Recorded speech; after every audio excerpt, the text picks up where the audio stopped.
Hey guys, what's up? Summer11 here with my review of Bleach Chapter 683, The Dark Side of Two World Ends. I still don't understand the titles nor the theme he's sticking to, because I thought it was the end of the world or something like that, but then the title started getting weirder and weirder, and now we're just here, so I guess we'll figure it out eventually. And if there's one thing I liked about this chapter, it was the teamwork between Renji, Ichigo, and Aizen.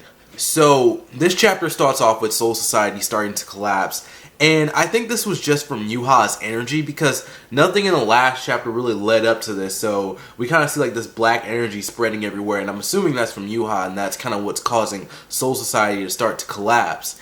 And Ichigo is still kind of messed up from the last fight, and Yhwach is wondering why Ichigo didn't get healed by Orihime. I don't know why they call that like healing, because they established that she doesn't heal things, she goes back in time, but I guess it's easier to say heal. I don't know. And Yhwach is pretty much taunting Ichigo, saying that Orihime was on the verge of death, or that he wouldn't have made it in time if he had got healed by Orihime. And if I remember correctly, she wasn't doing too well either when Yhwach left, so maybe that's why, or maybe he just felt the need that he didn't really, or maybe he just felt like he really didn't need to be healed, I don't know. So Renji starts attacking Yhwach, and then he says Bankai, and I love it. If there's one thing that Kubo did right in Bleach, it was the Bankai, and that always gets fans hyped. I don't know why, but it's so cool. But Renji's Bankai doesn't really matter, as Yhwach takes Renji's arm off. So he's about to kill Renji, and nope, Aizen comes in there, protects Renji, and then he uses Hado number 99. And that destroys the land around them. It's like dragons coming up and everything. And then Aizen starts going for Yhwach.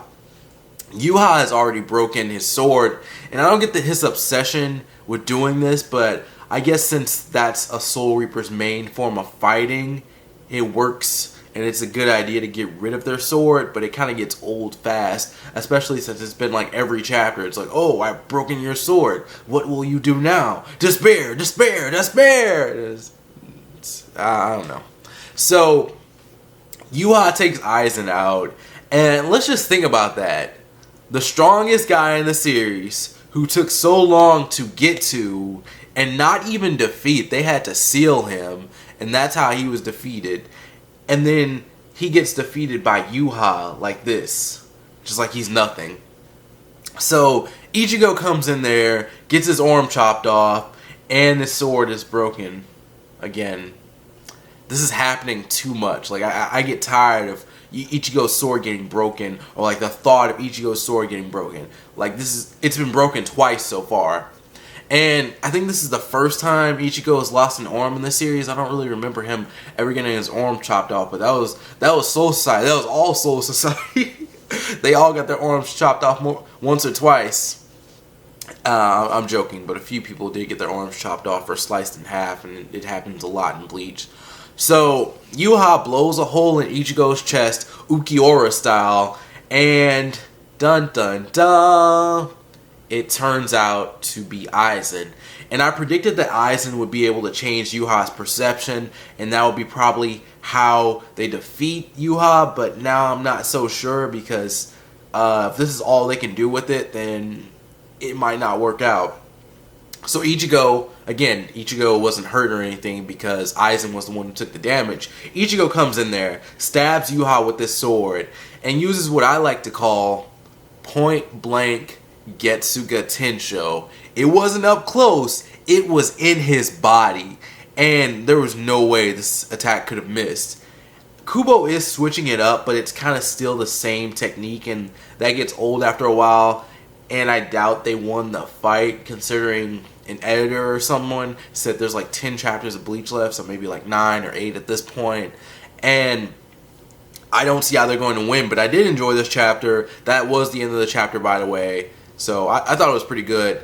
But whichever way they win, Aizen will probably be involved, and maybe the other Soul Reapers will show up or something. And maybe I'm wrong on this, but I thought Yhwach had all the powers of his Stern Ritter. So when they died, the powers went back to him, right? So how come he hasn't used any of them? He also has Yamamoto's Bankai, which he hasn't used at all. And the situation kind of reminds me of the King Meruem from Hunter x Hunter. He had the potential to use all these techniques, and I'm sure these techniques would have been very basic for him, and that's kind of how Yhwach is. Because when you think about King Meruem, he was the strongest, but he didn't really show that many unique techniques. He got his unique techniques from his other, like his royal guard and everything. And that was a little bit weird. I just thought that was a weird thing on Togashi's part. But even in Bleach, Yhwach is supposed to get all these abilities from his Stern Ritter, and he hasn't used any. Or at least I haven't noticed him using any. And that's something they might need to say. But Yhwach has the future powers. That's cool. But what do all those eyes over him mean? I know he got the eyes after he absorbed the Soul King, but what exactly does that mean? Is that what gave him the power to see into the future, or is there something else there? I don't know. There's too many mysteries about this character this late in the game. Like, we shouldn't be like, who's Yhwach at this point? Like, what happened back in the day? We don't know that much about this character. But anyways, what do you think will happen next in Bleach? Do you think Bleach will reach 700 chapters to go over and try to dethrone Naruto? I don't know. But anyways, that's it for me. Thank you for watching this video. I hope you enjoyed. If you like my content and want to see more, be sure to subscribe. Don't forget to follow me on Twitter and like me on Facebook. The links are below. I'm Sermo11. See you next time, and peace out.